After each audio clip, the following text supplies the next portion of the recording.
आज टीवी चैनलों पर सबसे बड़ी खबर आई कि अतीक अहमद के बेटे असद अहमद और शूटर गुलाम का इनकाउंटर कर दिया गया है। इस खबर के चलते ही 2-3 दिन पहले समाजवादी पार्टी के महासचिव राम गोपाल यादव का वो बयान याद आ जाता है जो उन्होंने 2-3 दिन पहले कहा था कि अतीक के बेटे की 2-3 दिन में हत्या हो जाएगी, और वह बात आज यानी 13 अप्रैल को सच साबित हुई।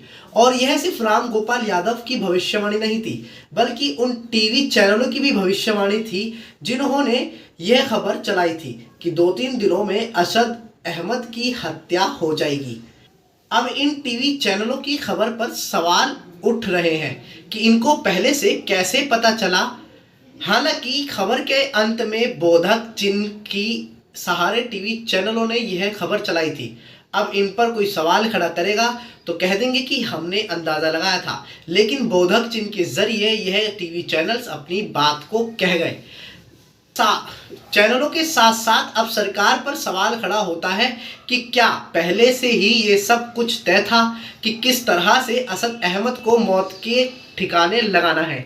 जब यह खबर सामने आई उसके बाद से ही राजनीतिक गलियारों में हलचल हो गई और समाजवादी पार्टी के प्रमुख अखिलेश यादव ने भारतीय जनता पार्टी के सामने कई सवाल दाग दिए। अखिलेश यादव ने कहा कि बीजेपी झूठे इनकाउंटर कर सच्चे मुद्दों से भटका रही है, भाजपाई न्यायालय पर विश्वास नहीं रखते हैं। अखिलेश यही नहीं रुके बल्कि सरकार पर सवाल दागते हुए कहा कि इनकाउंटर की भी गहनता से जांच पड़ताल हो और दोषियों को सख्त कार्रवाई की जाए। अखिलेश यादव ने सरकार को कटघरे में खड़े करते हुए कहा कि सही गलत का फैसला सत्ता के अधिकार में नहीं होता है, वहीं भाजपाई भाईचारे के खिलाफ है।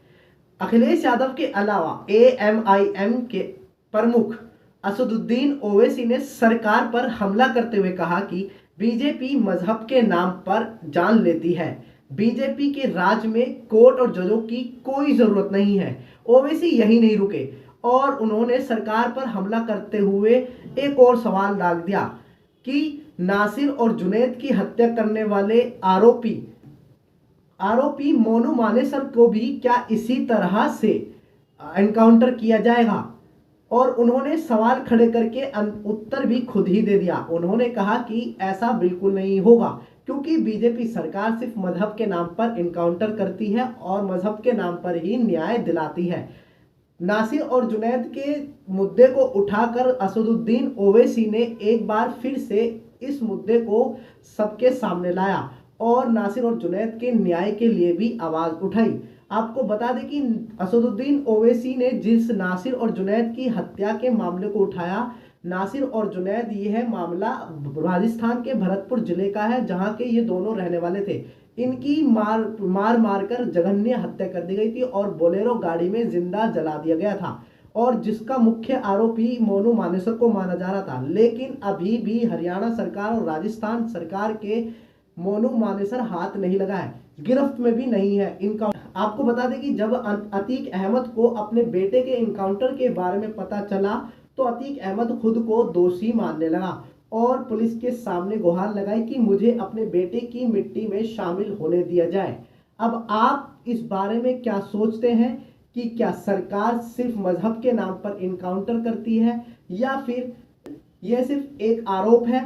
क्या यह इनकाउंटर आपकी नज़रों में सही है? आप इस बारे में क्या सोचते हैं, क्या विचार रखते हैं? हमें कमेंट करके ज़रूर बताएं और मुझे दीजिए इजाज़त। मैं आपके साथ सुहेल मेवाती, और ऐसी ही खबर के लिए हमारे इस चैनल को सब्सक्राइब करें और देखते रहें खबर लाइव। धन्यवाद।